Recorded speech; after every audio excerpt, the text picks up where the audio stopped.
Idioms and phrases part 1।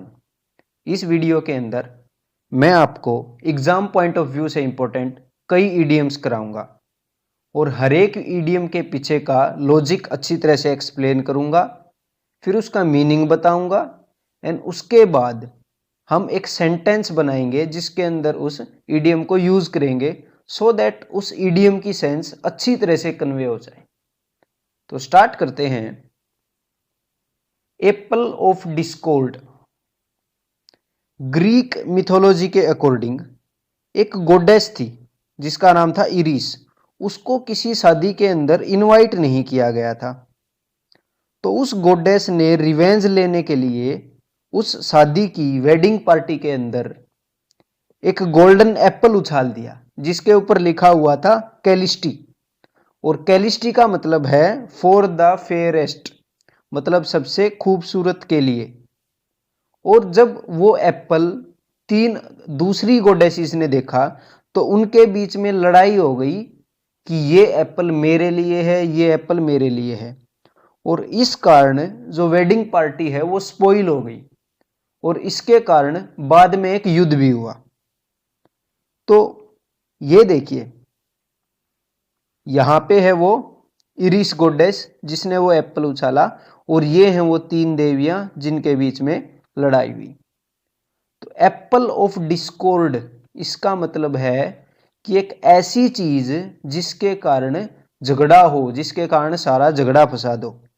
तो Apple of Discord का meaning फिर क्या निकलता है? इसका मीनिंग निकलता है कि रूट कोज ऑफ फाइट, झगड़े की जड़। तो the wealth of father became Apple of Discord between two brothers, कि फादर की वेल्थ जो है वो झगड़े का मेन कारण बन गई दो ब्रदर्स के बीच में। इसी से रिलेटेड एक और इडियम है, that is bone of contention. Bone of contention का भी एग्जैक्टली यही मतलब है, root of fight, root cause of fight, मतलब फसाद का मेन कारण। An axe to grind. America के जो 6th प्रेसिडेंट थे बेंजामिन फ्रैंकलिन, उन्होंने लिखा था कि एक बार एक आदमी उनके पास आया और उस आदमी ने उनको बोला, बेंजामिन फ्रैंकलिन के पास एक ग्राइंड स्टोन था जिसके ऊपर हम एक्स को शार्प करते हैं। उस आदमी ने बोला कि तुम्हारा जो ग्राइंड स्टोन है वो बहुत ही अच्छा है। तो बेंजामिन फ्रैंकलिन ने हवा में आके कि मेरा ग्राइंड स्टोन बहुत अच्छा है, उसकी एक्स को शार्प कर दिया खुद। ये बेंजामिन फ्रैंकलिन है और ये वो जेंटलमैन है। तो एक एक्स को शार्प करना बहुत ही मेहनत का काम है, तो ये सारा काम बेंजामिन फ्रैंकलिन ने किया, पूरे कई घंटे लगा दिए और उसकी एक्स को बहुत ही अच्छे से शार्प कर दिया। फिर क्या हुआ कि वो जेंटलमैन खुशी खुशी वहां से अपनी एक्स को शार्प करवा के चला गया, उसका तो कोई दम भी नहीं लगा। उसके बाद बेंजामिन फ्रैंकलिन को समझ आया कि वो उसका उल्लू बना गया, वो तारीफ इसीलिए कर रहा था कि उसको अपनी एक्स शार्प करवानी थी। तो एन एक्स टू ग्राइंड का मतलब ये हो गया कि to have a selfish motive to serve, मतलब इस आदमी को क्या करवाना था, this man had an axe to grind, इसको अपनी कुल्हाड़ी शार्प करवानी थी। तो इसका मतलब हो गया कि कोई सेल्फिश मोटिव होना किसी काम के पीछे। इसको एक सेल्फिश मोटिव था उसकी ग्राइंड स्टोन की तारीफ करने के पीछे। He had an axe to grind. When I see a merchant over polite with his customers, जब मैं एक मर्चेंट को ओवर पोलाइट देखता हूं उसके कस्टमर्स के साथ, तो मैं सोचता हूं that man has an axe to grind, कि उस बंदे को कोई पक्का सेल्फिश मोटिव है, तभी वो ओवर पोलाइट हो रहा है। डेमोकल्स स्वॉर्ड। डेमोकल एक राजा के दरबार में दरबारी था, यह भी एक कहानी है। तो डेमोकल ने अपने राजा को बोला कि तुम्हारे तो मजे हैं, तुम्हारे चारों तरफ इतने लोग रहते हैं काम करने के लिए, इतने नौकर रहते हैं, तुम्हारे पास पावर है, पूरी अथॉरिटी है तुम्हारे पास। तो उस राजा ने ये बोला कि चलो ठीक है, हम दोनों अपनी जगह बदल लेते हैं। तो डेमोकल ने खुशी खुशी जगह बदल ली। लेकिन राजा ने क्या किया, एक बड़ी भारी तलवार राजगद्दी के ऊपर लटका दी, बस घोड़े की पूंछ के बाल से बांधकर। तो डेमोकल की हवा टाइट हो गई, बिकॉज किसी भी वक्त वो बाल टूट के उसके ऊपर तलवार गिर सकती थी। तो तुरंत डेमोकल ने रिक्वेस्ट की कि प्लीज वापिस से जगह चेंज कर लो। और तब उसको समझ में आया कि बड़ी पावर के साथ बड़ी जिम्मेदारी भी आती है। तो तब से ये इडियम यूज हो रहा है। तो डेमोकल स्वॉर्ड का मतलब है कि वो चीज जो लगातार आपके सिर के ऊपर मंडरा रही हो, जैसे डेमोकल के ऊपर स्वॉर्ड मंडरा रही थी, मतलब वो खतरा जो लगातार मंडरा रहा हो। जैसे ये पिक्चर है, यहाँ पे ये डेमोकल है और इस राजा ने ये तलवार बांध दी है। तो इसका मीनिंग हो गया कॉन्स्टेंट थ्रेट। ये कॉन्स्टेंट थ्रेट है इसकी लाइफ के ऊपर। इसको यूज करते हैं। The exam approaching nearer day by day is like a Damocles sword to me. Exam जो लगातार पास आ रहा है वो एक कॉन्स्टेंट थ्रेट मेरे ऊपर हो रहा है, नर्वसनेस बढ़ती जा रही है। अखिलीस हिल, ये भी काफी इंटरेस्टिंग स्टोरी है। अगर आपने मूवी देखी है ट्रोय, ट्रोय मूवी के अंदर एक वो ब्रैड पिट की मूवी है, तो उसके अंदर है अखिलीस। अखिलीस एक पहले बहुत ही तगड़ा वॉरियर था, वो कहीं किसी से भी नहीं हारा। लेकिन एट द एंड एक बैटल हुआ था, उसके अंदर एक पर्सन ने अखिलीस के हिल पे तीर मार दी थी, जिसके कारण वो हिल भी नहीं पाया था। तो मतलब उसकी पूरी बॉडी में कहीं पे भी कुछ भी मार लो उसको कुछ नहीं होता था, लेकिन उसकी जब हील में तीर मारा तो वो हिल भी नहीं पाया था। मतलब उसके शरीर पे सबसे ज्यादा वीक जो जगह या ओनली वीक जो जगह थी वो उसकी हील थी। तो अखिलीस हील का मतलब हो गया कि किसी की कोई weakness means weak point of somebody. Achilles heel means weak point. Let us use it. Alcohol is Mohit's Achilles heel. जैसे बोलते हैं कि मोहित को किसी ने फोन किया तो मोहित आ ही नहीं रहा, तो उसके दूसरे दोस्त बोल रहे हैं कि भाई दारू का नाम ले दे, भागा भागा आ जाएगा। Alcohol is Mohit's Achilles heal, ये उसका वीक पॉइंट है। बेकर्स डजन, पहले कई देशों में बहुत ही स्ट्रिक्ट लॉ होते थे बेकर्स के लिए, बिकॉज लोग मानते थे कि ये जो बेकरी वाले हैं ये इजीली चीट कर सकते हैं। बिकॉज जो ब्रेड थी वो लोगों का प्राइमरी सोर्स ऑफ फूड था, तो इसलिए लोगों ने इन रूल्स को काफ़ी सीरियसली लिया था। एंशियंट इजिप्ट के अंदर तो जब कोई भी बेकर कुछ भी गड़बड़ी करता, मतलब कम ब्रेड तोल के दे देता, ब्रेड को तोल के देते थे, तो कम ब्रेड तोल के दे देता तो बेकर के कान को दरवाजे के साथ लोहे के चोबे से पिन कर देते थे दरवाजे के साथ। बेबीलोन के अंदर तो कई लोगों के हाथ भी काट दिए थे जिन्होंने कम ब्रेड दी थी।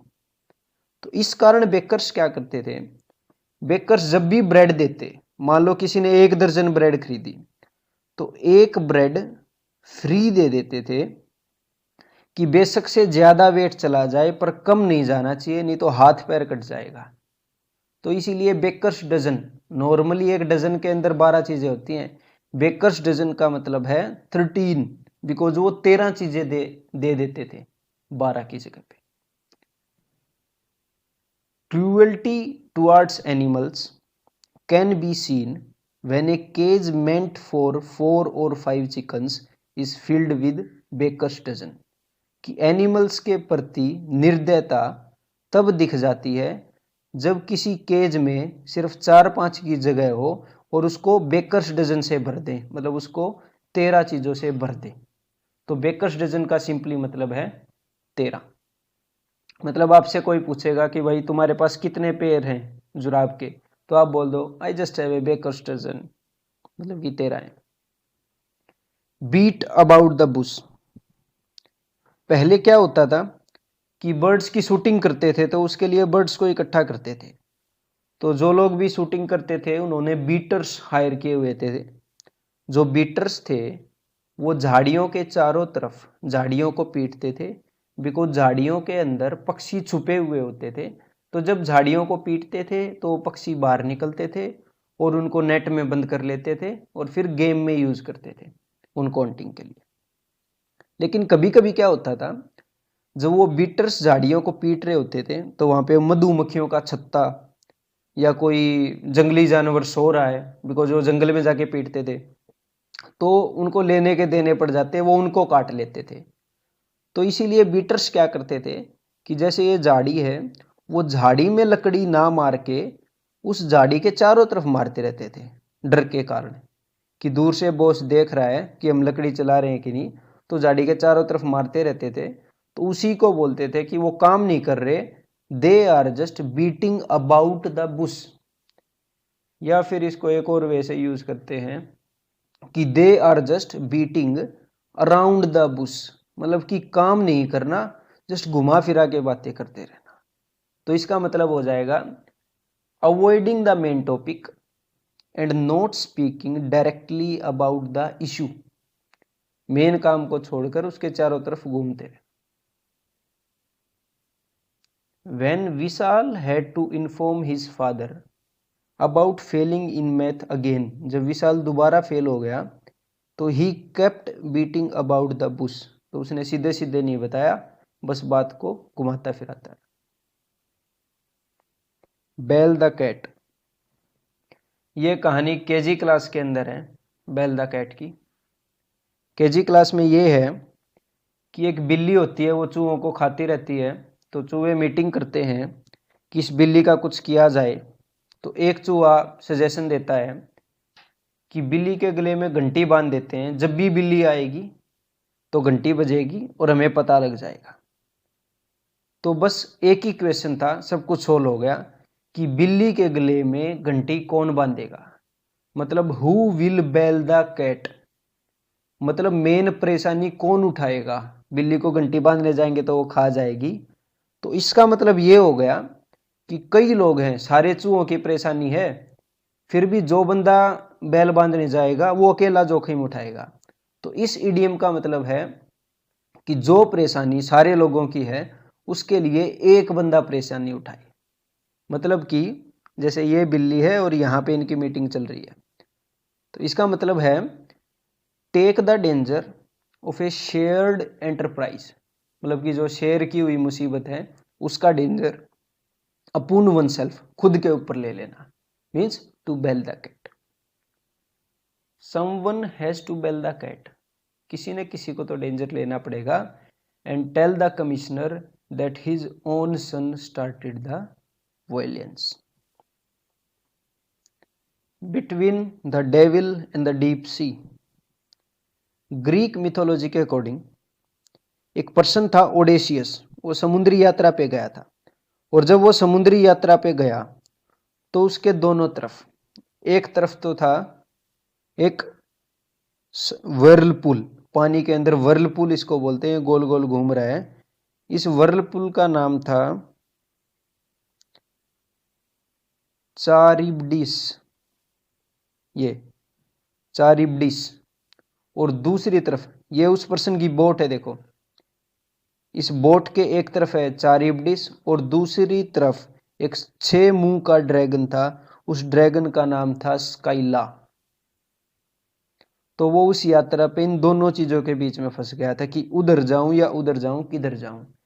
तो ये जो राक्षस है वो है डेविल और उधर क्या है, समुंदर, डीप सी। तो between the devil and the deep सी मतलब दो मुसीबतों के बीच में फंस जाना, आगे कुआं पीछे खाई, वो वाली बात हो गई इंग्लिश में। इसके लिए एक और चीज यूज करते हैं, between the Charybdis and Scylla, same ही बात है एग्जैक्टली, यहीं से उसको यूज करते हैं। तो इसका मतलब हो गया to choose between two undesirable situations, मतलब दो सिचुएशन है, दोनों अनडिजायरेबल हैं, दोनों मुश्किल हैं, उसके बीच में चूज करना। तो देन हम बोलेंगे between the devil and the deep C. When I was between the devil and the deep sea when my wife asked me to choose between टिंडा and घिया। तो टिंडा भी खतरनाक सब्जी है और घिया भी खतरनाक सब्जी है, तो इन दोनों के बीच में चूज करना पड़ गया, तो then between the devil and the deep sea. The next, break the ice.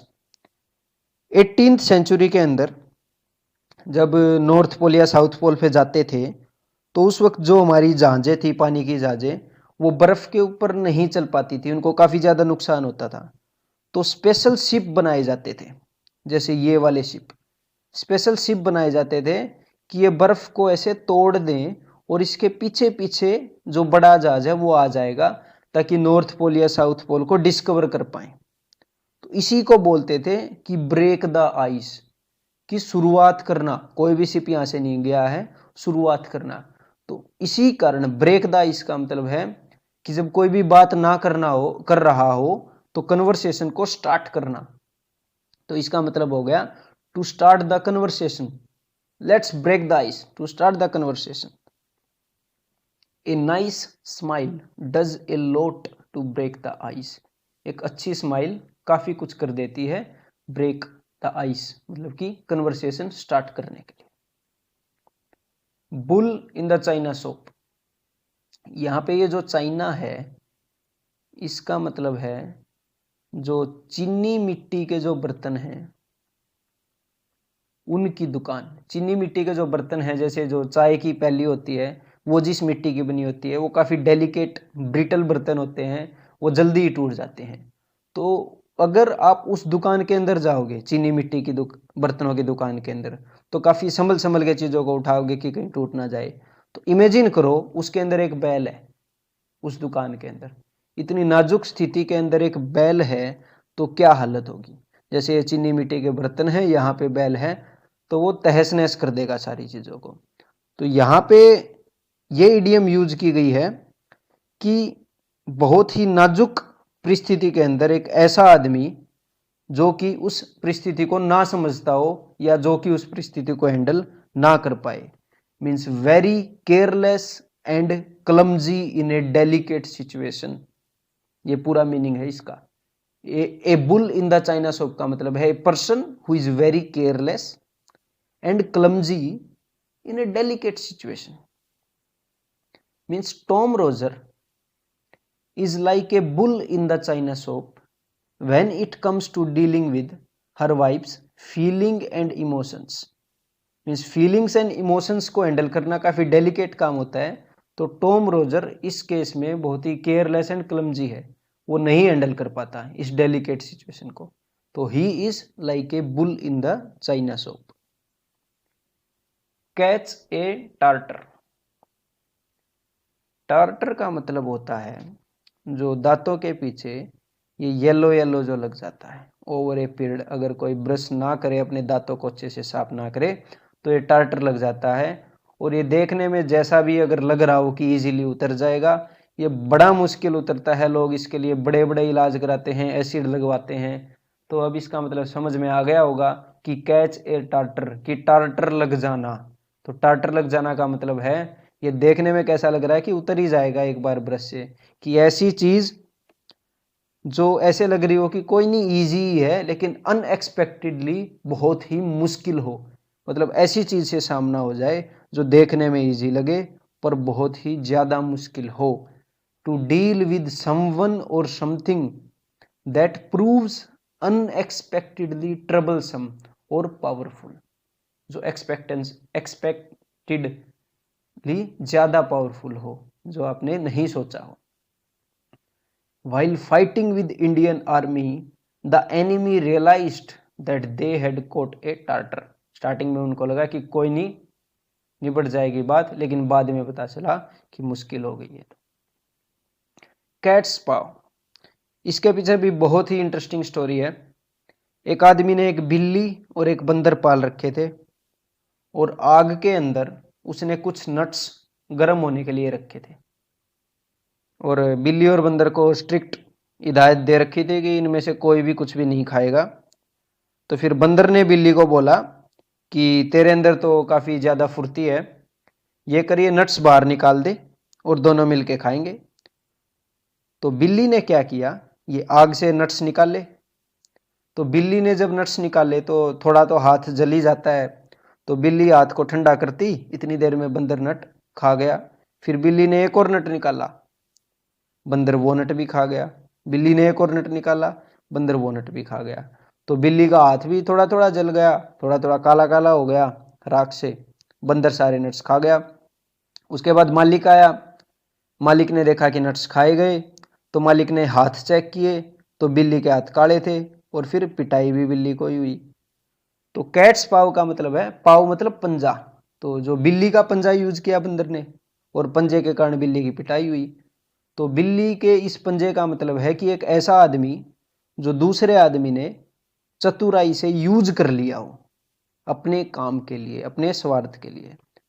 Means a person used unwittingly और अनविलिंगली, वो खुद नहीं चाहता हो कि वो मेरे को यूज करे, फिर भी चतुराई से, बाय अनदर, दूसरे पर्सन ने यूज कर लिया हो, to accomplish the others own purpose, अपने खुद के पर्पज के लिए यूज कर लिया हो किसी बंदे को, तो उस बंदे को हम बोलेंगे, इस बंदे को कैट्स पाव, बिल्ली का पंजा, जैसे इसने बिल्ली का पंजा यूज किया था। Means poor people easily become a cats pav in hands of politicians. Poor people easily cats पा बन जाते हैं, मतलब इजीली यूज हो जाते हैं पॉलिटिशियंस के द्वारा। च्यू द कड, इसका मतलब है कि जैसे गांव में आपने देखा होगा कि भैंसे हैं, वो ऐसी दिखती रहती हैं, और जब वो अपने स्टोमक से बाहर निकालती हैं, इनके अपर स्टोमक से ये खाने को बाहर निकाल सकती हैं। भैंस, गाय, कई पशु ऐसे हैं, तो ये क्या करते हैं, स्टार्टिंग में तो सीधा स्टोर कर लेते हैं, उसके बाद जब इनको टाइम लगता है तो ये उस चीज़ को बाहर निकालते हैं और खाते रहते हैं, मतलब ताकि अच्छा डाइजेस्ट हो जाए, उसको चबा चबा के फिर वापस निकल लेते हैं। तो जिस वक्त भैंस ऐसे बैठी हो और उस कड को चबा रही हो, तब ऐसे लगता है कि यहाँ पे देखो कि बिल्कुल अच्छे सोच रही है, बहुत ज्यादा सीरियस बात सोच रही है।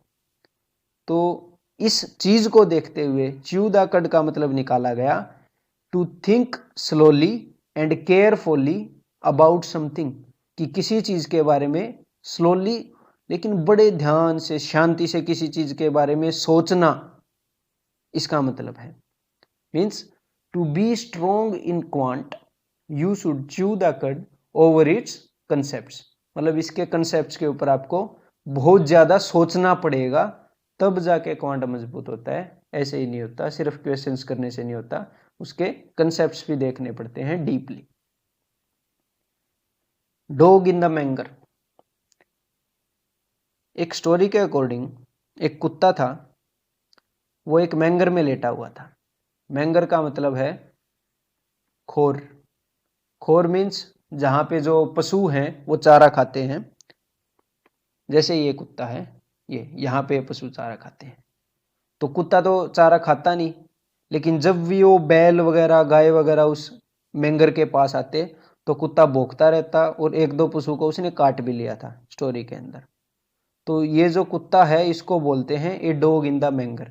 इसका मतलब एक ऐसा आदमी जो खुद तो उस चीज को यूज कर नहीं सकता, जैसे चारे को खुद तो ये खा नहीं सकता, लेकिन दूसरों को भी उस चीज को यूज ना करने दे।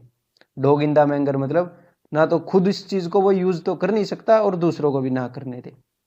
Means a person who don't let others enjoy what he himself can not enjoy. Ashok is a dog in the manger because he hid the bicycle despite his leg had been plastered। मतलब अशोक की जो टांग है उसको plaster हो रखा है, उसने फिर भी बाइसिकल को छुपा दिया। खुद तो प्लास्टर के कारण चला नहीं पाएगा बाइसिकल, फिर भी छुपा दी कि कोई और भी ना चला पाए। फेबियन पॉलिसी, इसके पीछे रियल लाइफ स्टोरी है। एक पर्सन था जिसका नाम था फेबियस मैक्सिमस। ये है वो पर्सन, ये है उसका पुतला, Fabius Maximus. Fabius Maximus head of army था रोमन्स की तरफ से। रोमन्स का किसी के साथ वार था, दूसरे देश के साथ, उसको बोलते हैं सेकंड प्यूनिक वॉर। तो वहाँ पे फेबियस मैक्सिमस की जो आर्मी थी वो बहुत छोटी थी दुश्मन के सामने। तो फेबियस मैक्सिमस ने क्या किया, सीधे सीधे लड़ाई नहीं की, बल्कि जो एनिमी की जो फूड सप्लाई लाइंस थी उनको काट दिया, उनके पानी की सप्लाई को काट दिया। मतलब धीरे धीरे इसने क्या किया, आराम आराम से दुश्मनों की चीज़ों को ख़त्म कर दिया और दुश्मनों को धीरे धीरे हरा दिया। और इसी कारण इस फेबियस मैक्सिमस को फादर ऑफ गुरिल्ला वार भी बोलते हैं। और फेबियस के कारण यहाँ से नाम आया फेबियन। तो फेबियन पॉलिसी मतलब वो पॉलिसी जो फेबियस फॉलो करता था, उसका मतलब है कि ऐसी पॉलिसी जो स्लो हो, deliberately slow policy, means policy of delaying decisions. उस वक्त फेबियस मैक्सिमस के जो डिसीजंस थे वो सब ने ओपोज किए थे कि ये क्या कर रहा है, जल्दी जल्दी सीधा लड़ ले। उनको पसंद नहीं आए थे, उनको लग रहा था कि ये डर रहा है। तो वहां से यूज किया है कि जानबूझ के स्लो कर रहा है ये लोग, कि डेलिब्रेट स्लो पॉलिसी या policy of delaying decision means Fabian policy. Indian government offices follow Fabian policy when it comes to works of public welfare. कि इंडिया की गवर्नमेंट में जब भी पब्लिक का काम करने का टाइम आए तो फेबियन पॉलिसी वो फॉलो करते हैं, स्लोली चलते, कई सालों में काम करते। That's all in part 1। अगर आपको ये वीडियो पसंद आई तो ज़रूर लाइक करें, और आपको ये वीडियो कैसी लगी ये बताने के लिए नीचे कमेंट बॉक्स का यूज़ करें, कमेंट करें, एंड सो दैट कि आप फ्यूचर में भी मेरी वीडियोस के बारे में आपको पता चल जाए, तो मेरे चैनल को सब्सक्राइब कीजिए यहाँ पर क्लिक करके। Thanks for watching.